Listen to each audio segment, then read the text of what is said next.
Assalamualaikum warahmatullahi wabarakatuh. Saya Nur Amin, guru agama Islam di SD Negeri Kuripan 1, Kecamatan Karangawen, Kabupaten Demak. Saya juga mahasiswa PPG Daljab UIN Wali Songo tahap 2 tahun 2022. Hari ini Rabu 26 Oktober 2022, saya akan melakukan uji kinerja praktek pembelajaran pendidikan agama Islam kelas 6 SD Negeri Kuripan 1 dengan tema kisah keteladanan Nabi Muhammad dan para sahabatnya. Subtema kepemimpinan para sahabat Nabi. Semoga ujian ini bermanfaat untuk kita semua. Terima kasih. Assalamualaikum warahmatullahi wabarakatuh. Assalamualaikum warahmatullahi wabarakatuh. Waalaikumsalam warahmatullahi wabarakatuh. Sebelum memulai pembelajaran kali ini, mari kita berdoa. Berdoa yang baik, fokus berdoa, jangan main, jangan melakukan kegiatan yang lain, fokus berdoa. Semoga dengan doa nanti pembelajaran kita menjadi bermanfaat dan diridhoi oleh Allah Subhanahu wa Ta'ala. Untuk pemimpin berdoa, kami minta zakat. Silakan dipimpin berdoa. Siap berdoa mulai.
Selamat pagi anak-anak kelas 6.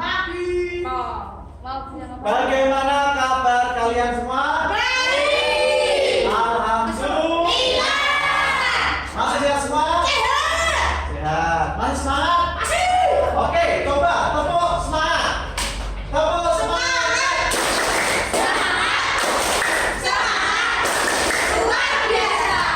Alhamdulillah.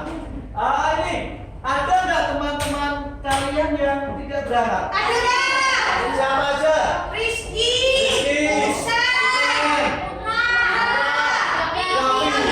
Kenapa? Sakit. Sakit. Semoga teman-teman kita yang sakit segera Sembuh. lekas sembuh. Sekarang kita akan belajar mengenai lihat yang lain. Oke, temanya masih sama dengan yaitu keteladanan Rasulullah dan sahabatnya. Jika dulu kemarin kita sudah belajar mengenai keteladanan Rasulullah kemarin kita belajar apa yang kita teladani dari Rasulullah, sikapnya jujur dan kasih sayang. Nah sekarang sahabat Rasulullah, utamanya di subtema kepemimpinan para sahabat Rasulullah. Ada yang tahu nggak siapa yang dimaksud sahabat Rasulullah? Ali, Abu Bakar, Umar bin Khattab. Umar bin Khattab. Kalau bin Affan itu Utsman bin Affan. Loh Aiman, ya tapi kita fokus ke ini, ke kepemimpinan ini. Kenapa hanya fokus di 4 sahabat itu? Karena 4 sahabat itu merupakan khulafaur rasyidin. Tujuan pembelajaran kali ini pertama, meyakini kebenaran kisah sahabat-sahabat Nabi Muhammad. Kita yakin bahwa kisah para sahabat itu asli dan nyata sekaligus benar. Yang kedua, menunjukkan sikap peduli sebagai implementasi dari pemahaman kisah keteladanan sahabat-sahabat Nabi Muhammad. Yang ketiga, memahami kisah-kisah keteladanan sahabat Nabi Muhammad. Dan yang terakhir, menceritakan kisah-kisah keteladanan para sahabat Nabi Muhammad Sallallahu Alaihi Wasallam. Belajar kita seperti biasa, ada apa? Diskusi. Ada apa tadi apa? Diskusi ya. Setiap kelompok akan berdiskusi.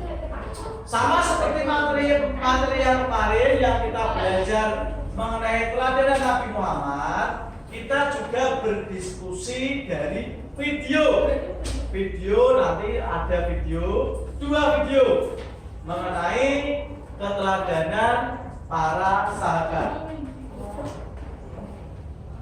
Ada yang mau ditanyakan tidak terkait latar belajar kita? Ada?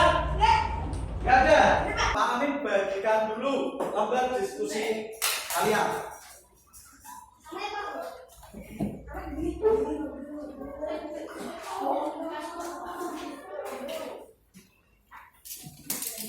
Perhatikan video berikut ini baik-baik.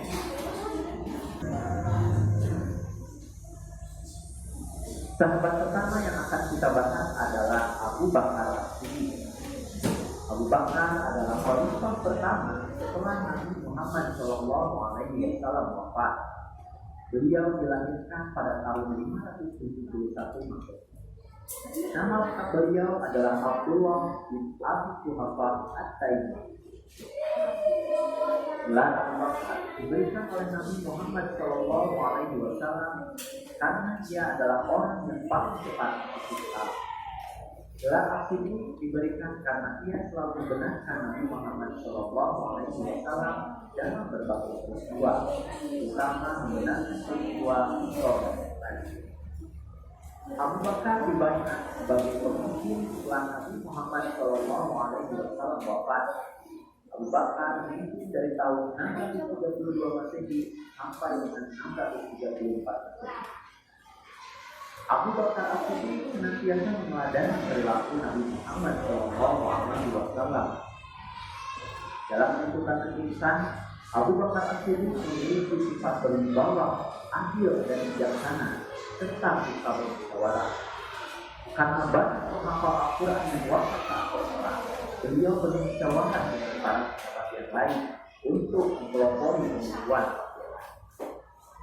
Kemudian Abu Bakar juga memiliki sifat pemberani dan pantang menyerah.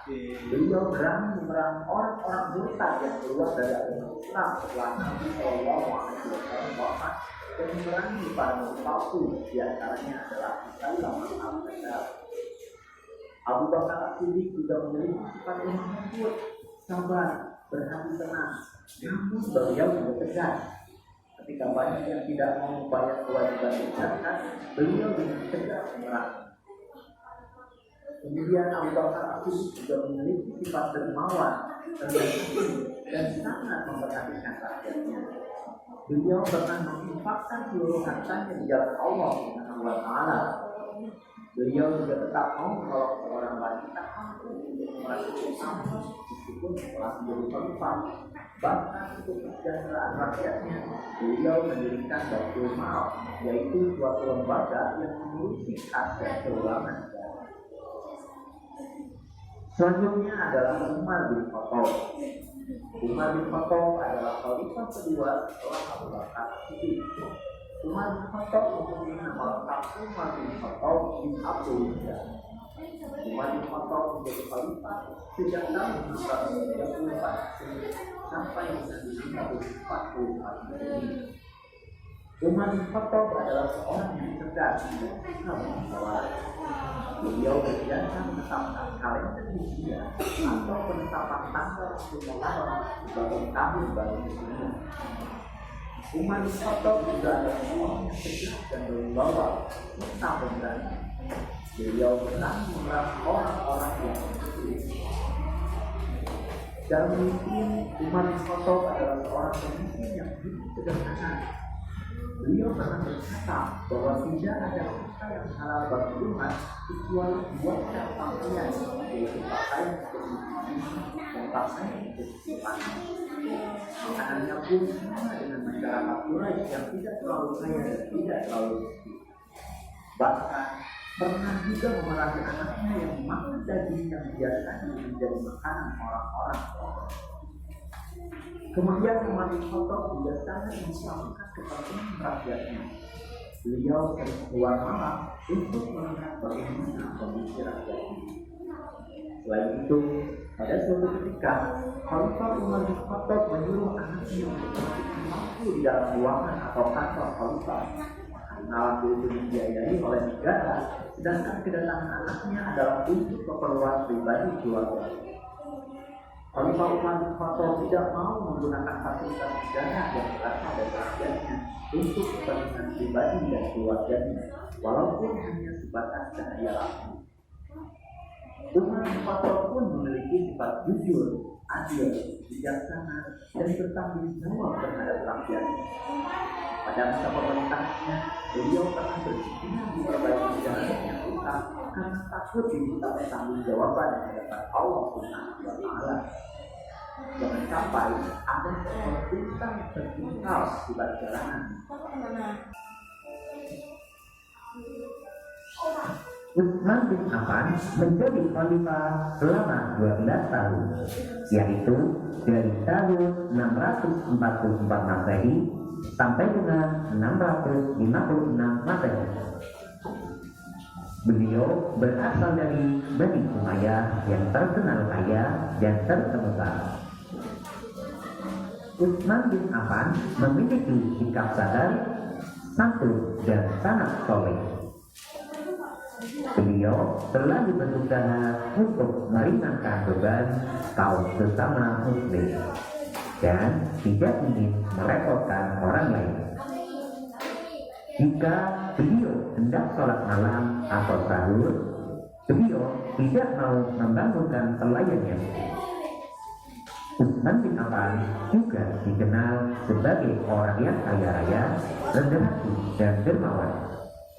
Bukti kedermawanannya adalah pada masa pemerintah Abu Bakar, beliau pernah memberikan gandum yang diangkut dengan 100 onta untuk membantu kaum miskin yang menderita di musim kering. Selain itu, Utsman bin Affan juga membeli sumur milik kaum Yahudi untuk kepentingan masyarakat. Kemudian di masa pemerintahannya, Utsman bin Affan melakukan kodifikasi atau menyusun atau membukukan kitab Al-Quran karena beliau khawatir akan terjadi perbedaan Al-Quran. Kemudian beliau membentuk panitia penyusunan Al-Quran yang diketuai oleh Zaid bin Sabit dengan anggotanya Abdullah bin Zubair dan Abdurrahman bin Harith. Panitia tersebut bertugas menyalin ulang ayat-ayat Al-Quran dalam sebuah buku yang disebut Mushaf dan diperbanyak 4 buah eksemplar. 1 buah disimpan di Madinah yang disebut Mushaf Al-Imam atau Mushaf Utsmani. 4 buah lainnya dikirim ke Mekah, Suriah, Basrah, dan Kufah. Di samping itu, beliau juga merenovasi Masjid Nabawi di kota Madinah dengan cara memperluas dan memperindah bentuknya. Utsman bin Affan juga mendapat julukan Dzul-Nu'ain yang berarti 2 cahaya. Utsman bin Affan wafat pada usia 77 tahun, tepatnya pada tanggal 17 Juli 656 Masehi atau 17 Dzulqa'dah 35 Hijriah. Ali bin Abi Thalib adalah khalifah yang terakhir. Ia merupakan anak dari paman Rasulullah Shallallahu Alaihi Wasallam, yaitu Abu Thalib yang selalu membela dakwah Nabi Muhammad Shallallahu Alaihi Wasallam. Ali bin Abi Thalib menjadi khalifah selama 5 tahun, yaitu tahun 656 Masehi sampai dengan 661 Masehi. Dalam memimpin pemerintahannya, beliau memiliki sikap adil, sabar, dan tabah. Beliau juga tegas dalam membela kebenaran dan dia juga seorang yang pemberani. Itu sudah dibuktikan Ali bin Abi Thalib ketika harus menggantikan tidurnya Rasulullah Shallallahu Alaihi Wasallam. Padahal di 2 rumah pemuda-pemuda Quraisy ingin menyakiti Rasulullah Shallallahu Alaihi Wasallam yang akan pergi hijrah. Selain pemberani, Ali bin Abi Thalib juga seorang pemimpin yang cerdas, pandai, dan peduli terhadap pendidikan. Sebagai contoh, beliau mendirikan beberapa madrasah untuk tempat belajar anak-anak. Dalam menjalankan roda pemerintahan, Ali bin Abi Thalib mewajibkan kekalinya untuk bersikap jujur, takwa, dan bertanggung jawab. Beliau juga memajukan bidang ilmu bahasa serta mengembangkan bidang pembangunan, terutama di kota Kufah sebagai pusat ilmu tafsir, ilmu hadis, ilmu nahwu, dan ilmu pengetahuan lainnya. Akan kami tambahkan sedikit. Perhatikan. Tadi ada berapa sahabat? 4. Pertama siapa? Abu Bakar. Julukannya As-Siddiq. Artinya yang membenarkan. Abu Bakar adalah sahabat yang menemani Nabi hijrah. Hijrah kemana? Madinah. Abu Bakar menjadi khalifah pertama. Jadi ketika Rasulullah wafat, umat Islam punya pemimpin enggak? Kalau wafat, Rasulullah wafat, umat Islam kehilangan pemimpin kan? Akhirnya yang menggantikan menjadi pemimpin umat Islam adalah Abu Bakar. Terus jasa dan lain sebagainya bisa lebih jelas di video tadi. Sahabat yang kedua siapa? Umar bin Khattab. Umar bin Khattab mendapat gelar Al-Faruq, artinya pembeda. Pembeda apa? Pembeda mana yang hak mana yang batil, mana yang benar, mana yang salah. Kenapa? Karena Abu Bakar merupakan orang yang sangat berani. Itu pertama. Yang kedua, Abu Bakar mendapat gelar, di situ tadi ada Abu Hafs, ya. Terus ada lagi setelah menjadi khalifah, Umar itu mendapat gelar Amirul Mukminin, yang artinya pemimpin orang-orang yang beriman. Yang ketiga siapa? Utsman bin Affan. Julukannya apa? Apa? Dunur Ain. Julukan dari Utsman itu Dunur Ain. Dunur Ain. Artinya pemilik dua cahaya. Kan? Kamu tidak selesai. Lalu kenapa?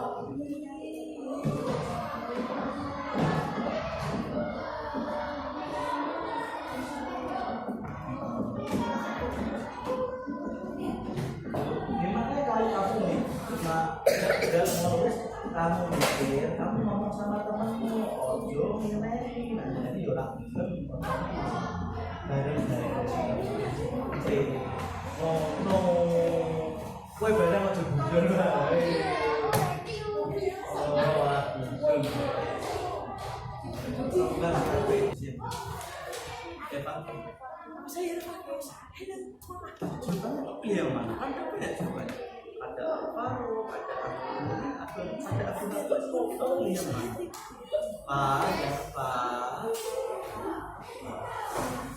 Ada Alvaro, ada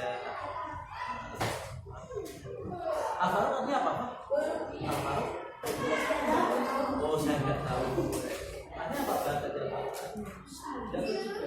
Wah, kalau kamu aku yakin kamu bisa. Kamu punya? Tidak. Kamu tidak tahu. Apa artinya?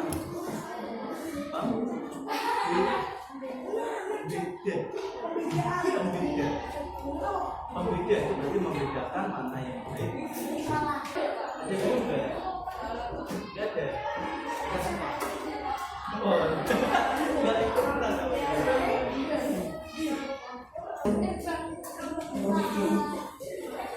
Abu Bakar As-Siddiq, julukan membenarkan sifat dermawan, berwibawa, adil, pemberani, sabar, tegas, jasa mendirikan Baitul Mal. Umar bin Khattab juga Al-Faruq Al-Jujur pembeda sifat luhur kasih terhadap tetap berdiri sesat terhalifahan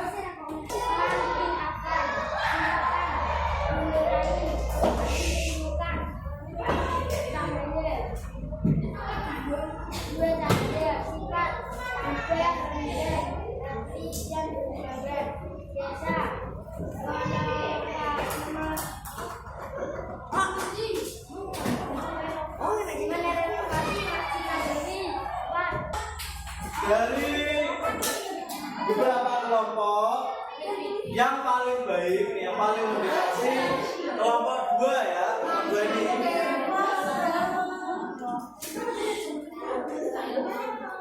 Yang paling mendekati jawaban benar itu kelompok dua. Abu Bakar As-Siddiq, mulai dari julukannya As-Siddiq, terus artinya yang membenarkan, sifatnya lemah lembut, sabar, dermawan, jasanya mendirikan Baitul Mal. Umar bin Khattab bergelar Al-Faruq, artinya pembeda, sifatnya jujur, adil, tanggung jawab, memperluas daerah Islam. Ada yang mau ditanyakan tidak? Gak ada. Kalau nggak ada biasanya kita apain Mas? Istirahat, rebahan. Apa ini? Biar dia evaluasi ya.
Dikerjakan sendiri-sendiri, yang jujur, tidak boleh mencontoh.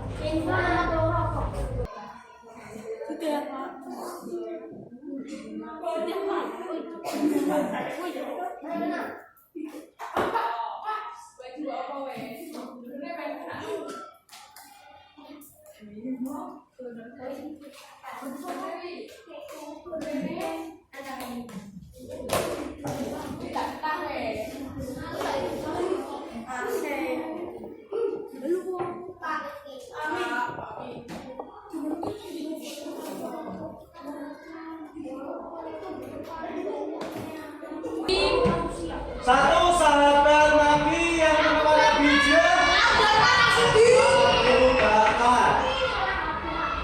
Nomor 2, baca deh. Abu Bakar mendapatkan Hasyidi karena membenarkan Islam Mi'raj. Nomor 3, Abu Bakar merupakan khalifah pertama.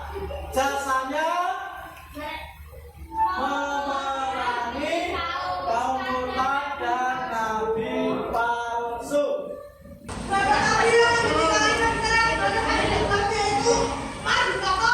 Ya, betul. Berarti artinya apa? Nomor 5, Andi.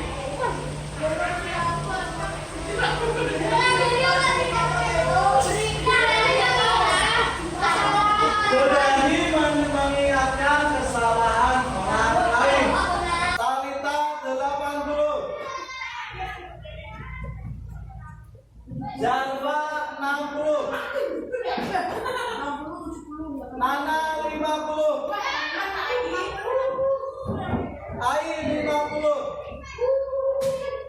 Ade 60. Ibad 60. Safira 40.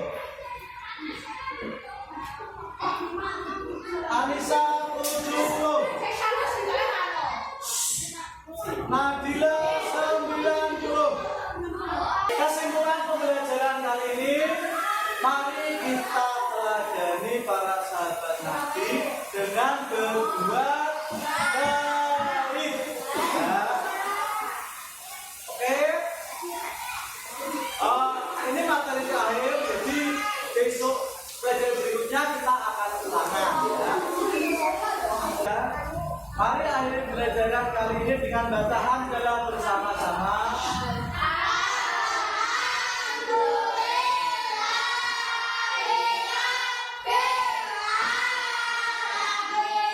Terima kasih banyak atas perhatian anak-anak. Sampai jumpa di lain kesempatan. Assalamualaikum warahmatullahi wabarakatuh.